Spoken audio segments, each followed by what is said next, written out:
Good evening, Park Church. This is your midweek pastor's moment, September the 28th. Thank you so much for tuning in and joining me today.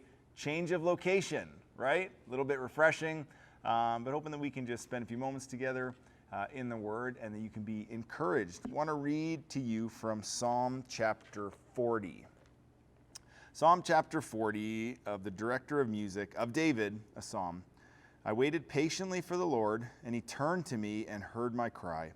He lifted me out of the slimy pit, out of the mud and mire. He set my feet on a rock. He gave me a firm place to stand. He put a new song in my mouth, a hymn of praise to our God. Many will see and fear the Lord and put their trust in him. You know, David was a man of prayer. We know that from the Bible. We see it in the Psalms. The Psalms are prayers or songs, and David authored many of them. So we know that he was a man of prayer. And so it says that he waited patiently for the Lord. And we know that the waiting means he had been crying out to God. He had been repeatedly crying out to God, but God didn't answer him right away. He didn't receive what he had been asking for, the rescue that he needed. The answer wasn't immediate, and so he had to wait.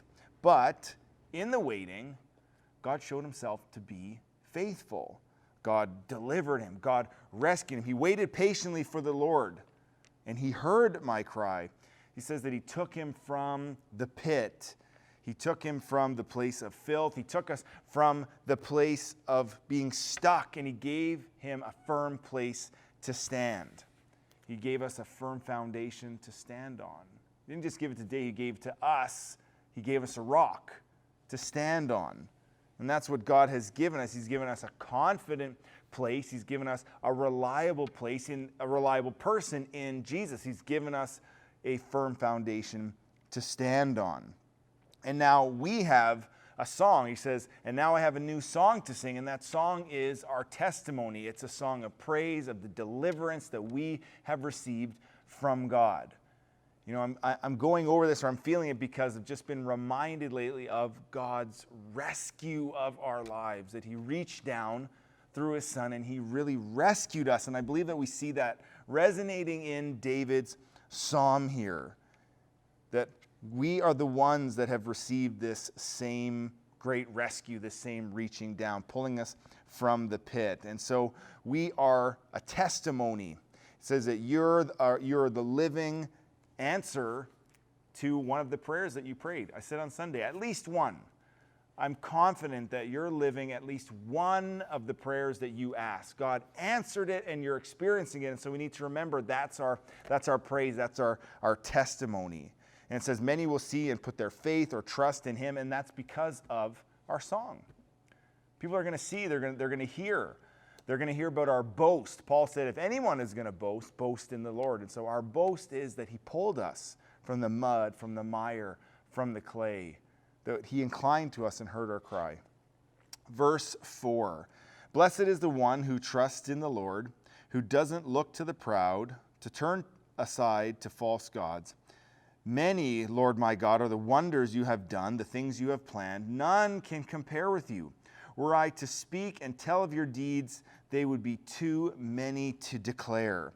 The one who puts their trust in the Lord, the one who puts their hope and their confidence in God will never be put to shame. Not only will they not be put to shame, but it says they will be blessed. Blessed is the one who trusts in the Lord, the one who doesn't look to any other place to be delivered, to no other deliverer, none of the deliverance from what is a false God or a false hope, one that people put their trust in that's not firm, that's failing. Non-failing, the failing foundations, the false gods like other relationships. We know that people change. People aren't always faithful the way God is. Some people put their faith, their confidence, their hope in their wealth. People look for their deliverance in other types of things like alcohol, or even work can become out of bounds, can become a false hope or a false god. They provide temporary security, but they leave us slipping and sliding in the mud, right? That deep mire and clay, David says, a slimy pit. And so many are the wonders that you have done. Some we see, some, right, we recognize what God has done. But so many we don't perceive. We don't see it. We've not given God due credit for the unseen hand of God in our lives, the way He's protected us along the way and along the journey, the unseen miracles that He's done around us that we just continue walking in our lives through, the security, the clarity of mind, the peace of mind that we often take for granted. So many are these good things that God has not only brought through our lives, but that David says He's also planned for our lives. His good intent for us, the things that He is working out for our good and ultimately to bring Him glory. Great are these things. He says, if I were to speak of all of the deeds that God has done, I'd run out of time because there are too many to declare. And I love how we see this similar echoed in the New Testament in John's gospel. At the end of his gospel, he says, if we were to write down and record all of the miracles that Jesus did, John kind of puts his hands up and said, I don't suppose that the world could contain the libraries of books that would be written. That Jesus had done infinitely more than we can even see or read recorded in Scripture. And so David's saying, infinitely more are the works that God has done to which I should be giving Him praise. They're too numerous to count. So we need to give Him praise. We're going to keep reading. In verse 6, it says, sacrifice and offering you didn't desire, but my ears you have opened. Burnt offerings and sin offerings you didn't require. But then I said, here I am. I've come. It is written about me in the scroll. I desire to do your will, my God. Your law is written on my heart. And so God isn't looking for religious acts. We said that prayer is a rite. It's not a ritual. God isn't looking for religious acts. He's not looking for even you to try to do some righteous acts. He's not looking for sacrifice. He's not looking for offering. We know that what God desires is a broken spirit, a broken and contrite heart. Lord, you won't deny. He's looking for those that are humble. He's looking for those that will turn to Him and acknowledge Him, to acknowledge their need of Him, our desperation for Him, to look to Him and call to Him when we need a rescue, when we're in the mire and when we're in the clay. And so it's a posture of your heart. David says, I desire to do your will. I want to please you. His response is similar to what we see from the prophet Isaiah when he responds and says, here I am, Lord, send me. He's responding to God's call. Says, who will go and whom shall we send? Who will declare? Who will boast? Who will be the one that raises a praise or raises some thankfulness? Because there's so many things that we should be thankful for, so many works and deeds. We're approaching Thanksgiving.